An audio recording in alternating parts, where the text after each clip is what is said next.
Bonsoir à tous. À la une de ce journal, l'appel à l'union sacrée des forces vives de la nation et la lutte contre la pandémie du coronavirus sont loin d'être les seules préoccupations majeures des Camerounais, alors que des médecins se félicitent de l'engagement présidentiel à renforcer le système de santé.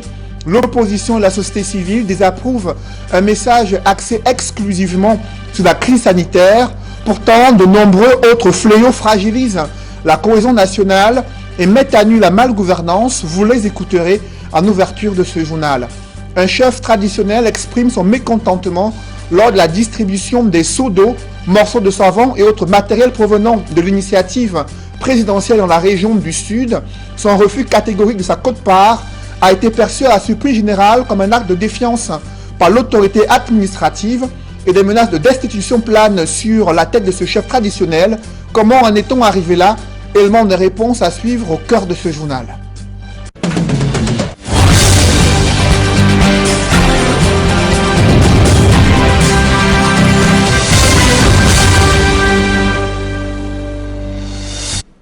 Merci de suivre cette édition complète de l'information sur Equinox Télévision.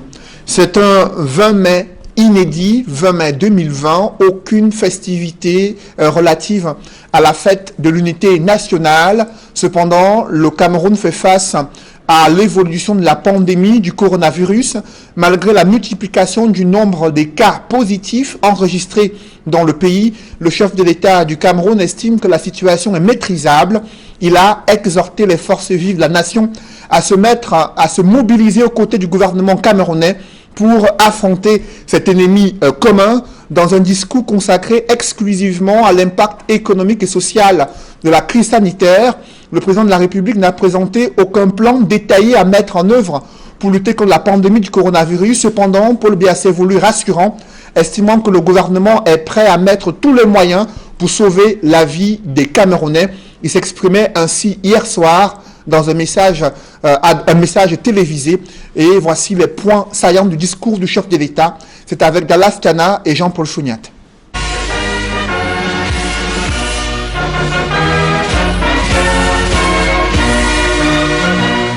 Mes chers compatriotes, la première chose que je voudrais vous dire en ce jour est de ne pas céder à la panique.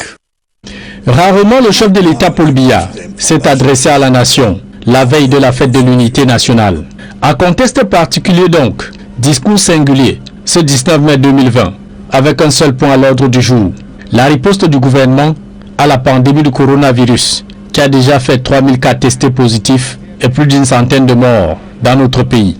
Dans ces conditions, il n'était pas possible que les festivités qui marquent notre fête nationale soient maintenues, en raison des rassemblements que cela implique.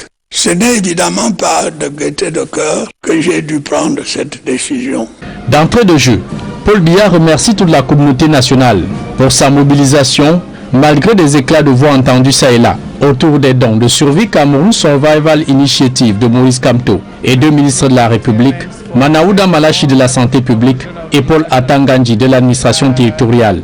J'invite particulièrement tous les responsables politiques, tous les hommes de religion, tous les leaders d'opinion, tous les responsables d'associations, tous les chefs traditionnels et tous les corps constitués à continuer à s'investir pleinement dans ce combat contre le Covid-19. Tout ceci dans le cadre fixé par le gouvernement et dans le respect des lois et règlements de la République. De même, le président de la République félicite et encourage le corps médical pour son dévouement dans la prise en charge des malades de Covid-19, dont certains personnels de santé y ont même payé au sacrifice suprême de leur vie. Je tiens également à saluer l'extrême courage du corps médical camerounais et de ceux qui l'assistent. Avec les moyens qui sont les nôtres, ils font le maximum pour soigner les personnes infectées.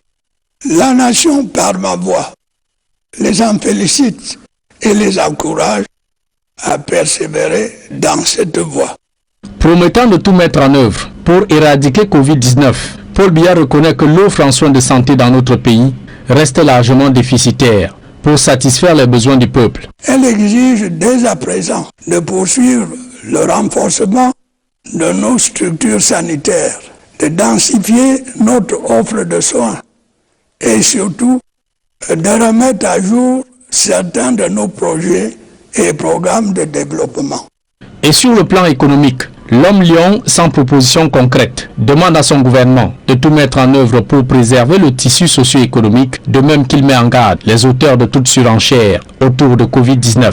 Le gouvernement, dans un contexte social inédit, il devra en particulier se montrer ingénieux et inventif pour maintenir nos équilibres financiers, contenir le taux d'inflation, assurer la continuité du service public, notamment dans le secteur éducatif, et réguler l'activité économique de manière à sauvegarder la stabilité et la paix sociale. Face à l'ampleur de l'impact de la pandémie, Paul Biya, au-delà de toutes les mesures barrières, réitère le strict respect du port du masque. En fonction de l'évolution des besoins sur le terrain, des ressources nouvelles pourraient y être apportées. En dehors du sujet coronavirus, Paul Biya a dit mot sur les problèmes quotidiens de survie des Camerounais, la montée des discours tribalistes et haineux, encore moins le conflit armé entre les forces de défense et de sécurité et les séparatistes anglophones qui veulent diviser le Cameroun et détruire les fondements de l'unité nationale, magnifiés avec faste et solennité, qui malheureusement n'aura pas lieu ce 20 mai 2020 en raison de la pandémie Covid-19. Comment réagit la classe politique dans les rangs du RDPC, le parti au pouvoir? Des responsables politiques saluent le pragmatisme du chef de l'État et soulignent avec insistance cet appel à l'union sacrée des acteurs politiques, autorités religieuses et citoyens ordinaires pour faire face à un ennemi commun. Et cet appel à l'union sacrée n'est pas entendu de la même manière dans les rangs de l'opposition, là où on émet des réserves sur le plan sanitaire, gouvernemental, mis en place pour faire face à la pandémie de coronavirus et surtout cette absence de l'évocation des autres problématiques qui engagent le quotidien des Camerounais. Des réactions de la classe politique à Yaoundé, c'est dans ce reportage que signent Joël Essengue et Guy Zogo. Du RDPC au PCRN, en passant par l'UDC, le discours à la nation du chef de l'État ce 19 mai 2020 a été scruté par ces formations politiques. Dans le registre des bons points, autant le RDPC que le PCRN se rejoignent sur l'idée que cette prise de parole du chef de l'État lève l'équivoque sur son absence ces derniers temps de la scène politique. Nous avons un chef d'État qui est très rassurant. Il est soucieux d'abord de la santé de tous les Camerounais. Nous avons en face de nous un chef d'État qui appelle à l'union sacrée, c'est-à-dire l'ensemble de tous les Camerounais qui doivent se mettre face à l'adversaire commun qui est le coronavirus. Sur la question de sa prise de parole, je trouve qu'il a écouté les sollicitations des uns et des autres des partis d'opposition de la société civile qui demandaient qu'il s'exprime pour rassurer les populations. Il a pris la posture du père de famille, du commandant des troupes qui est là, qui conduit les opérations. C'est rassurant pour les populations camerounaises. Si le PCRN s'attache à relever le côté novateur de ces discours, l'UDC insiste sur les félicitations aux acteurs politiques ainsi que le rappel à continuer à se montrer vigilant face au Covid-19. A priori, je dirais que c'est un discours neuf. C'est le type de discours auquel nous n'avons pas vraiment été habitués. C'est un discours actuel. Le chef de l'État était plus dans la posture de père de la nation que du chef de l'État. Le chef de l'État a félicité tous les acteurs qui se sont impliqués dans le combat engagé par le gouvernement contre la pandémie. Il a également fait savoir à la nation que l'assouplissement des mesures ne signifie pas la fin de la pandémie et donc appelé de manière forte les Camerounais à continuer à respecter les mesures barrières. Mais les critiques sont aussi au rendez-vous, avec l'UDC qui regrette l'absence d'annonce d'un budget correctif, tandis que le PCRN indique qu'il lui était plus valorisant de citer nommément les figures locales qui sortent du lot dans la lutte contre le Covid-19. Nous attendions à ce que le président annonce que le gouvernement s'apprête à soumettre à l'analyse du Parlement un projet de loi de finances corrective. Ça aurait été bien s'ils avaient été mentionnés, mais qu'à cela ne tienne, le fait que la priorité soit désormais orientée sur la production locale, sur les aptitudes locales, c'est quelque chose à saluer. Au total, le PCRN souligne, en fin de compte, que le regard jeté sur la situation des hôpitaux doit encore être traduit dans les faits. Alors que l'UDC met en exergue l'appel à l'unité lancé par Paul Biya et que le RDPC, lui, persiste et signe sur l'idée d'un discours rassurant. Il faut maintenant voir à quoi ressemblera la scène politique camerounaise avec ce retour au premier plan de Paul Biya. Les consignes qui ont été données. Dans la ville de Douala, des médecins se félicitent de l'engagement présidentiel à renforcer le système de santé en raison des réalités auxquelles le Cameroun est confronté face à cette pandémie de coronavirus. Par contre, dans les rangs de l'opposition, on critique le discours du chef de l'État, lequel était consacré exclusivement à la pandémie de coronavirus. Pourtant, d'autres fléaux minent la cohésion nationale et mettent à nu la fragilité de l'unité nationale au Cameroun. Le SDF qui interpelle le chef de l'État sur les questions relatives à la crise anglophone et d'autres préoccupations majeures qui devraient interpeller le gouvernement camerounais en ce jour de célébration de l'unité nationale. Des réactions dans ce reportage que signent Dallas Tiana et Kediara. Une fête de l'unité sous fond de perturbations liées au Covid-19, alors que les hommes politiques de l'opposition s'attendaient à le voir s'exprimer sur les grands mots qui minent le Cameroun et nuisent par là même à l'unité nationale, si chère à la patrie. Le président de la République, son Excellence Paul Biya, choisit délibérément d'ignorer les thématiques qui fâchent pour se focaliser sur la pandémie de l'heure. Dans un premier temps, j'ai observé que le président de la République a rejoint le SDF en parlant d'une union sacrée autour de la pandémie du Covid-19. Autre chose, mais malheureusement, le président de la République n'a rien dit de tous les mots, de tous les autres mots qui minent, n'est-ce pas, notre vivre ensemble, à savoir le tribalisme, la guerre dans le nord-ouest, le sud-ouest, la guerre contre Boko Haram. Un sujet sur lequel Jean-Robert Wafo, militant du Social Democratic Front, en charge de la communication du Shadow Cabinet, estime qu'il n'a pas suffisamment été clair et même qu'il a montré les faiblesses et défaillances de son gouvernement. J'observe que puisqu'il a concentré tout son discours sur la Covid-19, je note tout simplement que le président de la République a indirectement relevé la cacophonie gouvernementale en disant qu'il instruit le Premier ministre de reprendre la parole. Ça veut dire tout ce que ça veut dire. Un point de vue diamétralement opposé à celui défendu par Maître Georges Teghem, militant du parti au pouvoir. 3 temps forts. Le premier, c'est l'altruisme de M. le Président de la République qui a rappelé que pour des raisons de Covid-19, il a pensé d'abord aux Camerounais, d'abord à la vie des êtres humains avant de penser à l'unité nationale. Ensuite, la deuxième chose, c'est ce message fort à l'endroit du corps médical. Il fallait apprécier et je pense que dans l'épreuve de guerre, le corps médical est interpellé. Et la troisième chose, c'est le civisme, l'appel à la responsabilité des Camerounais. Pour l'avocat et homme politique, le président, par le canal de son Premier ministre, a toujours géré la crise sanitaire qui paralyse le monde et par là même le Cameroun. Depuis que le Premier ministre, chef du gouvernement, communique, il dit toujours sur instruction chef de l'État. Donc c'est toujours lui qui dirige la politique de la nation et le Premier ministre l'implémente. Donc il n'a pas attendu simplement, il a fait un discours, il a choisi le moment le plus indiqué, qui est celui de la veille de la fête de l'unité, symbole fort du Cameroun de demain. Sur la question de savoir pourquoi c'est à la veille de la fête de l'unité que le président choisit enfin de s'exprimer sur la pandémie, Georges Teghem répond. En ce moment, moi je pense que la guerre sanitaire, l'heure est grave. Et je pense que ça a un peu, si vous voulez, faire éviter les autres les micro-problèmes que connaissent le Cameroun. Il est vrai que l'unité nationale est un construit permanent. Et la cause du Covid-19 peut d'ailleurs être un des mobiles de la construction de cette unité nationale. C'est-à-dire autour de la guerre sanitaire, les Camerounais peuvent être mobilisés. Pendant ce temps, au sein du corps médical, c'est la grande satisfaction. On a remarqué dans son discours, dans ses paroles, dans les détails qu'il donnait pendant son allocution, qu'il suivait particulièrement la crise. L'opinion publique était assez inquiète de son absence de prise de parole depuis l'éclatement de cette crise. De mon point de vue de médecin, de professionnel de la santé, nous attendions une parole forte autour de cette crise.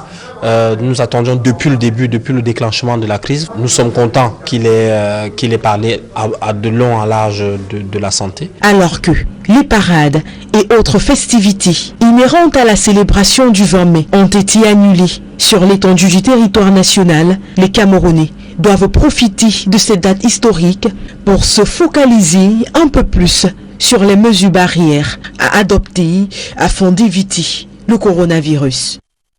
Autre réaction, c'est celle du professeur Maurice Kamto.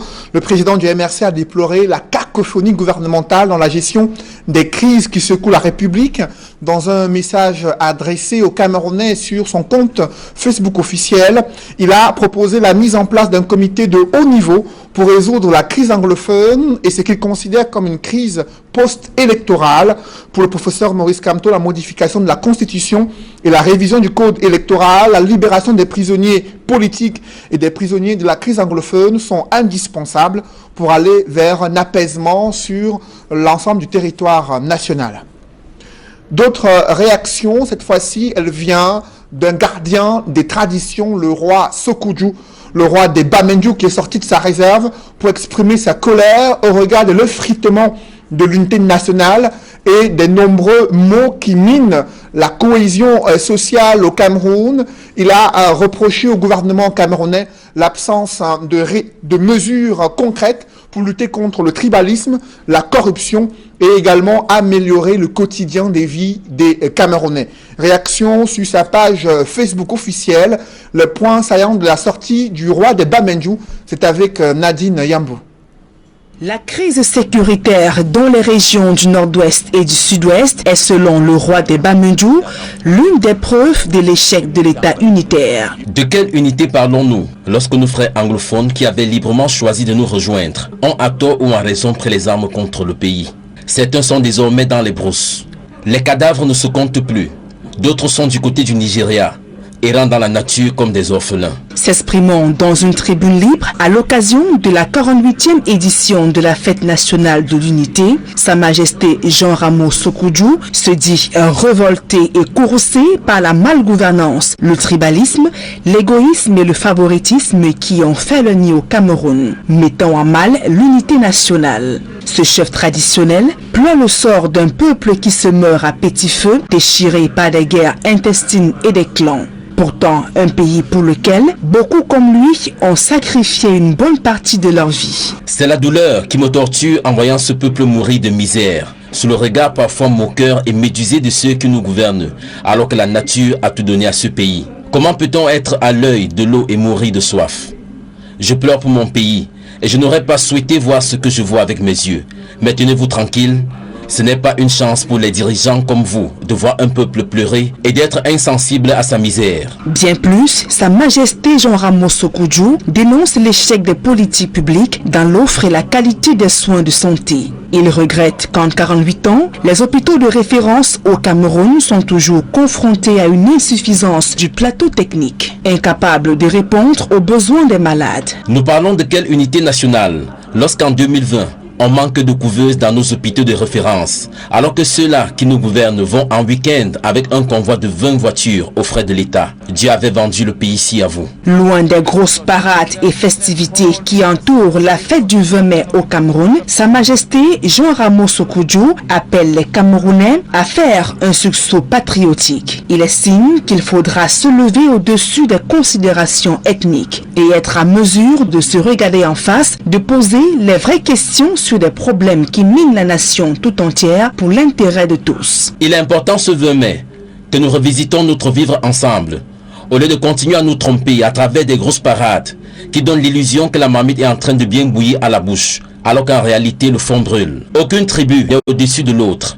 Chacun a sa partition à jouer pour la construction de ce pays qui doit être au-dessus de nos intérêts partisans. Le roi des Bamenju, Sa Majesté Jean Ramos Sokudju, est l'un des plus anciens monarques au Cameroun et reconnu pour son franc-parler, pense que chaque Camerounais devrait prendre son destin à main pour le devenir de la nation.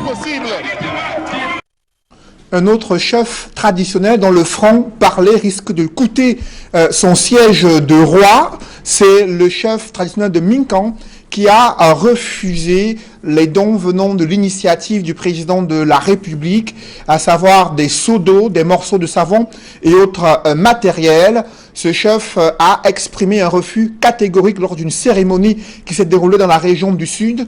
Et à la surprise générale, l'autorité administrative a perçu cet acte comme un acte de défiance, menaçant le chef traditionnel de le destituer s'il ne se met pas au pas. Scène surréaliste devenue virale sur les réseaux sociaux et racontée dans ce reportage que signent Roger Takala et Gladys Sidier. Esplanade de la sous-préfecture d'Ebolova 1er dans le sud, les autorités procèdent à la remise du matériel. Appui du chef de l'État dans la lutte contre la propagation du coronavirus. Les chefs traditionnels reçoivent chacun 3 seaux, 17 masques de protection et un carton de savon. Majesté, sur le chef du village de Minkan, recevez ce don du chef de l'État. Il a bien voulu que ce don parvienne dans les coins les plus reculés du territoire de la République. Soyez donc le messager de la bonne nouvelle. Cette nouvelle d'un père, le chef de l'État, qui va au secours de ses enfants, qui aime tous ses enfants et ne veut en perdre aucun. Porter ce message d'espoir qui voudrait qu'en respectant les mesures barrières, nos populations puissent véritablement se mettre à l'abri de toute contamination au Covid-19. Si les autres gardiens de la tradition le reçoivent sans faire de remarques, le chef du village Minkan, par contre, ne manque pas de relever que ce matériel est insuffisant par rapport au nombre de personnes à sa charge. Bon, je remercie le chef de l'État parce qu'il a fait un grand travail pour nous tous. Mais moi, je suis au fin fond de ce pays. Je suis à la limite de Ebolova et Kribi. Pour ça, ça ne m'intéresse pas. Il me faut... Une remarque qui passe mal, puisqu'il est immédiatement repris par le préfet qui menace de le destituer. Faisons savoir qu'il est un chef traditionnel indiscipliné qui commente négativement les actes du chef de l'État. Majesté, les actes du chef de l'État sont empreints du sceau de la souveraineté. On ne les critique pas, on ne les commente pas négativement. Bon, d'accord. Voilà. Que ce soit un message d'observation de votre part. Ouais, donc pourquoi donner la parole à tout le monde.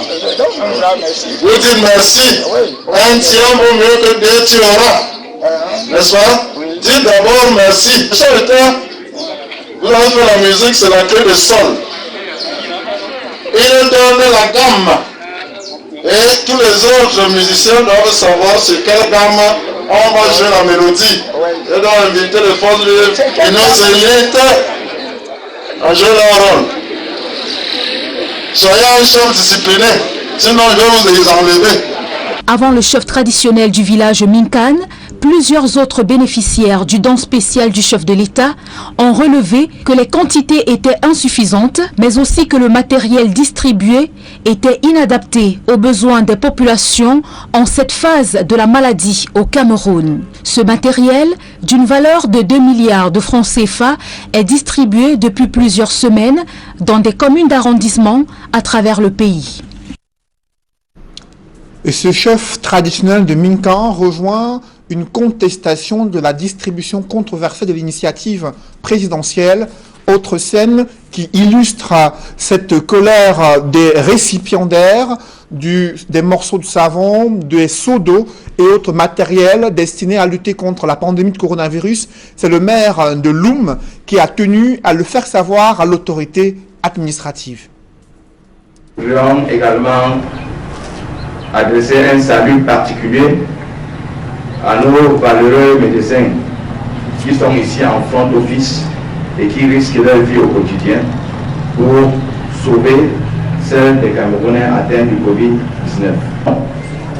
Monsieur le Président de la République a bien voulu, vu la circonstance, mettre à la disposition des 36 communes la somme de 2 milliards de francs pour appuyer chaque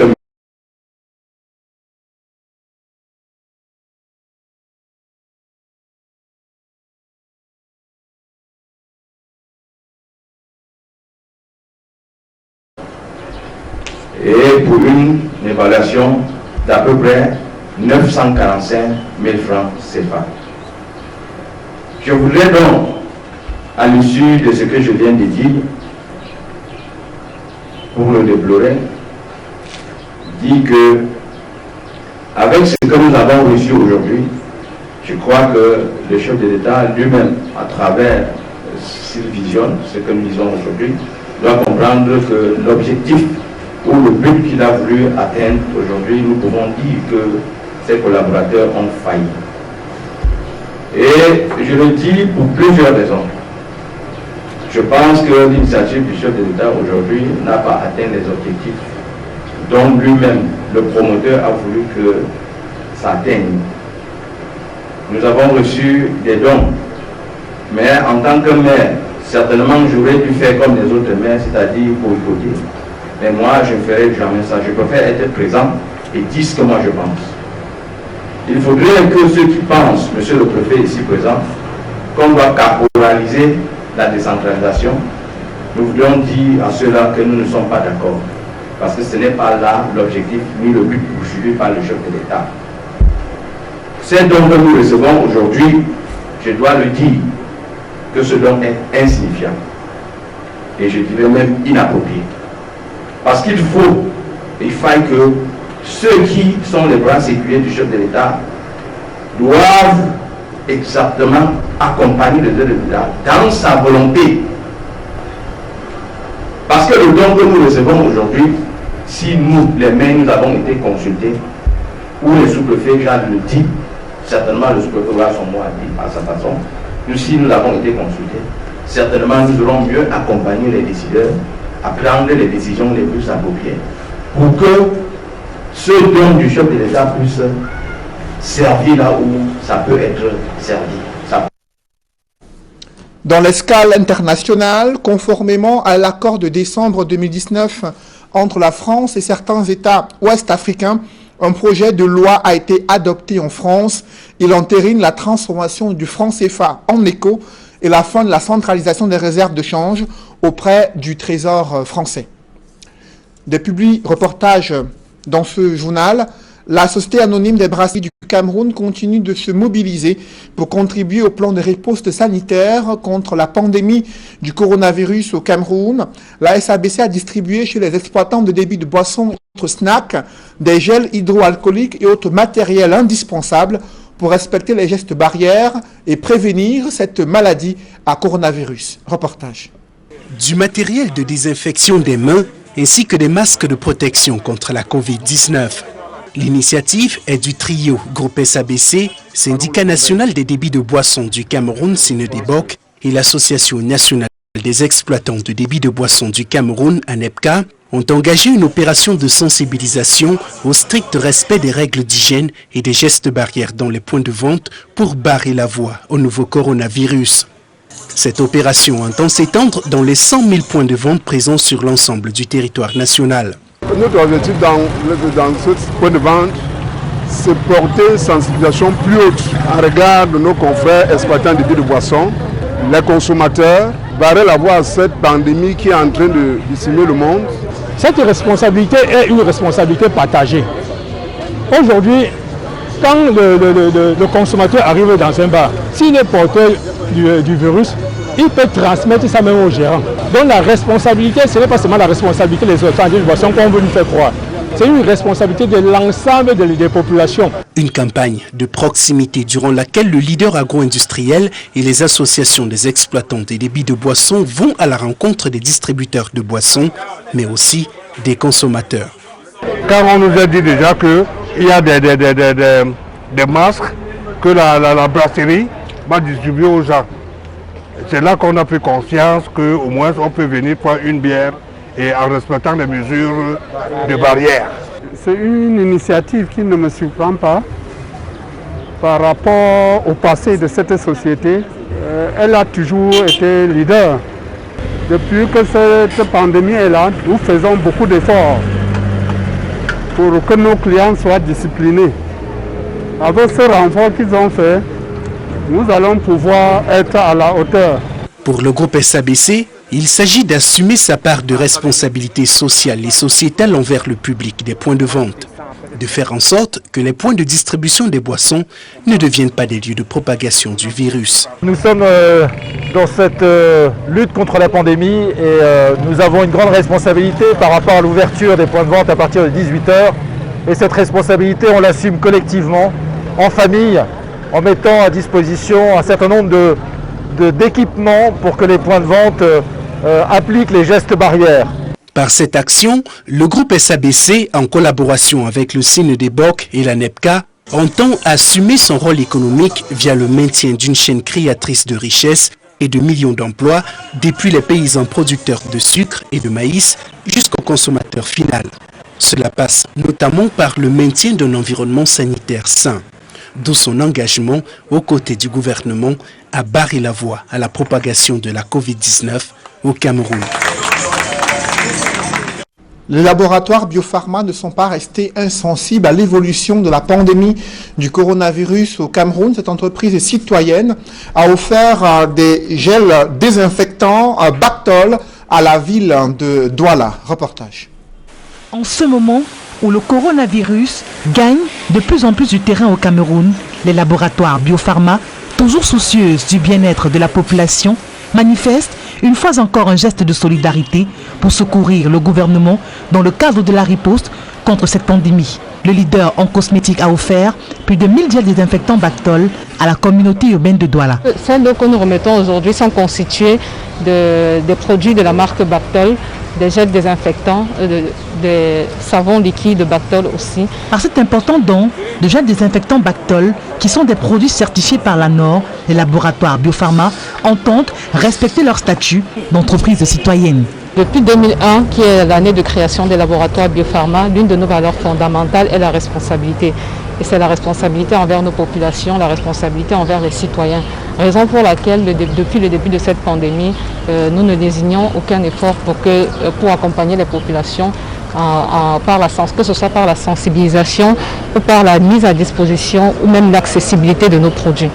Donc c'est la raison pour laquelle nous avons décidé de soutenir la communauté urbaine aujourd'hui dans son combat. Les autorités remercient grandement les laboratoires biopharma pour ces gels désinfectants Bactol qui permettent à la population de respecter l'une des mesures barrières essentielles pour stopper le coronavirus, qui est le lavage des mains. Donc nous venons de recevoir du gel désinfectant en quantité abondante, plus de 7000 pièces. Ce don est d'une valeur inappréciable par rapport au combat que nous menons. Et ce don vient renforcer dans la conscience de nos populations que l'épidémie de Covid-19 continue de sévir. Je remercie très sincèrement Biopharma en espérant que l'exemple qu'ils viennent de poser là fasse tache d'huile pour les autres forces vives. Depuis que le Cameroun est confronté à cette crise sanitaire, les laboratoires Biopharma ont pris les mesures qui s'imposent, notamment dans la production des gels désinfectants Bactol, afin d'assurer la disponibilité et l'accessibilité de ces produits pour éradiquer cette pandémie. Mesdames, Messieurs, c'est la fin de ce journal. Merci de l'avoir suivi. Juste après cette édition de 20 h, retrouvez Serge Alain Autou et ses invités pour le débrief du journal sur le plateau d'Equinox Soir. Serge Alain. Région du Sud, un chef traditionnel menacé d'être enlevé par un sous-préfet pour avoir refusé le don du chef de l'État pour combattre Covid-19. L'autorité administrative a considéré ce refus comme un acte de défiance Et vous l'avez suivi dans ce reportage, les gestes, les dons du président de la République sont empreints d'un sceau et ne sauraient être critiqués ni commentés de la sorte, a ainsi martelé l'autorité administrative à l'endroit de ce chef traditionnel, insistant sur le fait que les seuls propos qu'il devrait prononcer, c'est de dire merci, et il est allé plus loin, menaçant d'enlever l'autorité traditionnelle, à savoir le faire destituer, le considérant comme un chef traditionnel indiscipliné.